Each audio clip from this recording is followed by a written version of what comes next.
Hello everyone, आप सभी को स्वागत है मेरे यूट्यूब चैनल सुधा ज्ञान गंगा में। आज फिर से मोस्ट वीवीआई क्लास 10th का बायोलॉजी साइंस का क्वेश्चन लेकर आए हैं, जो परीक्षा की दृष्टि से काफ़ी महत्वपूर्ण क्वेश्चन है। बिना देर के आते हैं क्वेश्चन पे। फर्स्ट क्वेश्चन है, प्रकाश संश्लेषण क्या है? इस क्रिया का रासायनिक समीकरण लिखिए। प्रकाश संश्लेषण सबसे पहले ऑब्जेक्टिव में ये क्वेश्चन आता है, प्रकाश संश्लेषण क्रिया किस में होता है? तो प्रकाश संश्लेषण क्रिया पेड़ पौधे में होता है। ठीक है, और इसका उत्तर देखिए। सभी हरे पौधे क्लोरोफिल की उपस्थिति में वायुमंडल से CO2 ग्रहण करता है। यानी जितना भी हरे पेड़ पौधे हैं वो क्लोरोफिल की उपस्थिति में वायुमंडल से कार्बन डाइऑक्साइड को ग्रहण करके कार्बोहाइड्रेट का निर्माण करते हैं।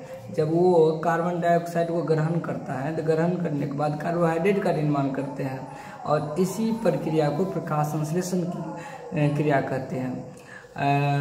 इसका जो रासायनिक समीकरण है, रासायनिक सूत्र है 6CO2 जो प्लस 12H2O। सूर्य के प्रकाश की उपस्थिति में ही प्रकाश संश्लेषण की क्रिया होती है। क्लोरोफिल से 6H12O6 plus 6O2 plus 6H2O।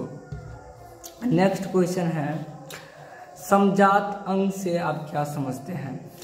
उदाहरण दे। समजात अंग भिन्न भिन्न वातावरण में रहने वाले जंतु, यानी अपने वातावरण में एक ही प्रकार का जंतु नहीं है, विभिन्न प्रकार के जंतु हैं।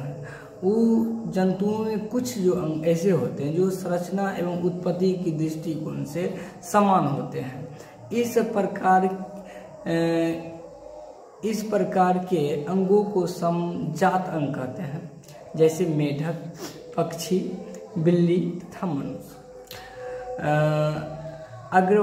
अग्रपादों के पाए जाने वाले अस्थितयों के अवयव।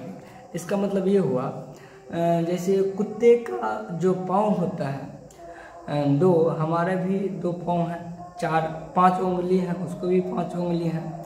लेकिन हमारा हाथ का काम होता है खाने के लिए, वो हाथ का वो अपना प्रयोग करते हैं, लेकिन दोनों का प्रयोग अलग है, लेकिन बनावट सेम है। माने जिस प्रकार से हम लोगों का मतलब 5 उंगली हैं, उस प्रकार भी कुत्ता का भी 5 उंगली है, लेकिन हम लोग का हाथ का कार्य अलग है। उन लोगों का हाथ, क्योंकि वो खाता है डायरेक्ट मुंह से, हम लोग खाते हैं कैसे? तो हाथ से खाते हैं। ठीक है, नेक्स्ट आगे क्वेश्चन देखेंगे। आहार श्रृंखला क्या है? आहार श्रृंखला क्या है? एक स्थलीय आहार श्रृंखला का उदाहरण दे। ये कहता है आहार श्रृंखला एक पारिस्थितिक तंत्र में ऊर्जा का पथीय प्रवाह, पथीय माने रास्ते। ये अब देखिए, प्रत्येक जीव अपना जो भोजन प्राप्त करता है अलग अलग तरीके से करता है, अपना भोजन प्राप्त करते हैं। उसमें से स्थित श्रृंखलाबद्ध तरीके से जुड़े जीवों के द्वारा होता है। जीवों की शरीर श्रृंखला का आहार श्रृंखला कहते हैं। अब देखिए, जितना भी जीव है वो अपना भोजन अलग अलग तरीके से करता है, और सब एक दूसरे से एक निर्भर रहता है। जैसे घास को ग्रास होपर खाता है, यानी कीट सब, और ग्रास होपर को कौन खाता है? मेढक, और मेढक को कौन खाता है? सर्प, यानी सांप, और सर्प को कौन खाता है? गिद्ध। ये एक स्थलीय श्रृंखला का उदाहरण है। इसी प्रकार से क्या नाम है, प्रक्रिया चलती आ रही है। जैसे आगे क्वेश्चन देखेंगे। नेक्स्ट आगे क्वेश्चन, जल संरक्षण के उपाय, यानी जल को किस प्रकार से हम संरक्षण कर सकते हैं, सुरक्षित रख सकते हैं। जल संरक्षण का निम्नलिखित उपाय क्या है? इसमें से पहला उपाय है, जल का उपयोग सीमित आवश्यक के साथ करना चाहिए। यानी जितना हमको जल की आवश्यकता होती है उतना ही जल का इस्तेमाल करना चाहिए। लेकिन आजकल के टाइम में असीमित रूप से लोग जल का उपयोग करता है, ज़रूरत से ज़्यादा भी। जो मीठा जल को सिर्फ पीने के लिए उपयोग करना चाहिए, बल्कि उस मीठा जल को लोग पीने के साथ साथ दुरुपयोग भी करते हैं। दूसरा जो है, जल की कमी भी बर्बाद नहीं करना चाहिए। जल को कभी भी बर्बाद नहीं करना चाहिए, यानी हमें जल जितना हो सके उतना ही जल का इस्तेमाल करना चाहिए, बल्कि जल को ज़रूरत से ज़्यादा भी उसका इस्तेमाल नहीं करना चाहिए। इसलिए कहा गया जल को कभी भी बर्बाद नहीं करना चाहिए। तीसरा जो कहता है, वर्षा जल का कुआं या तालाब में संचित करना चाहिए, यानी वर्षा जल का कुआं, देखो जब वर्षा होता है तो हमें कुआं या तालाब में रख करके उसे संचित करना चाहिए, जमा करके रखना चाहिए, ये कहता है। इस प्रकार से जल संरक्षण हो सकता है। ये निम्नलिखित 3 उपाय है जल संरक्षण का। नेक्स्ट आगे है 5 नंबर क्वेश्चन, रक्त के 2 कार्य लिखे। रक्त का 2 कार्य लिखने के लिए बोल रहे हैं, जिसमें से पहला है, रक्त प्रवाह के होने के कारण शरीर के सभी ऊतकों का संयोजन होता है। अब देखिए, रक्त का प्रवाह, अगर रक्त नहीं होगा तो हमारे शरीर में ऊतक का संयोजन यानी ऊतक की क्रिया होगा ही नहीं। तो ऊतक छोटे छोटे कोशिका जो मिलता है, कोशिका मिल के क्या बनता है, ऊतक। ऊतक जब मिलता है तो अंग बनता है, और जब अंग बनता है तो एक शरीर का निर्माण करता है।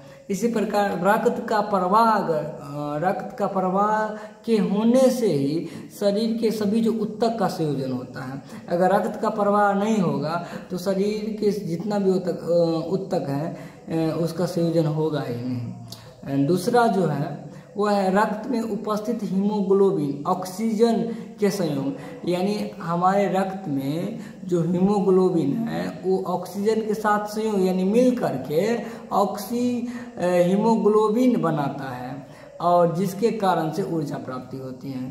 तो ये भी एकदम काफ़ी क्वेश्चन बहुत ही परीक्षा की दृष्टि से काफ़ी महत्वपूर्ण था।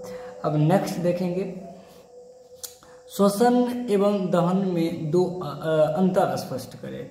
श्वसन एवं दहन, देखिए श्वसन जो है यह एक जैव रासायनिक क्रमबद्ध प्रक्रिया है, यानी श्वसन जैसे हम लोग सांस लेते हैं तो ऐसे नहीं 1 मिनट में लगभग 16 से 18 बार सांस लेते हैं, तो सांस लेते ही रहते हैं, ये नहीं क्रमबद्ध तरीके से लेते आ रहे हैं, ये नहीं सांस लिए और फिर कुछ देर के बाद सांस नहीं लेंगे तो क्या होगा। दूसरा है, ये कोशिकीय स्तर में उपस्थित होते हैं, क्योंकि श्वसन जो है किस में उपस्थित होते हैं, कोशिकीय स्तर में उपस्थित होते हैं। दहन भौतिक रासायनिक अभिक्रिया है जो अचानक होती है, कहीं अगर आग लगता है तो अचानक ही लगता है, ये भौतिक रासायनिक अभिक्रिया होता है। दूसरा जो है, यह कोशिकीय स्तर उपस्थित, इसमें कोई कोशिकीय उपस्थित नहीं होता। अगर इसका एक याद करेंगे, इसमें श्वसन में कोशिकीय उपस्थित होती है और दहन में कोशिकीय उपस्थित नहीं होती है। आप उत्सर्जन की परिभाषा दें। उत्सर्जन की परिभाषा अब अपने से कहने में ये हल्का है, ये करके लाइएगा और कमेंट बॉक्स में लिखिएगा। जहाँ भी अगर कोई दिक्कत हो तो कमेंट बॉक्स में आप क्वेश्चन भेज सकते हैं, कर सकते हैं, कमेंट कर सकते हैं।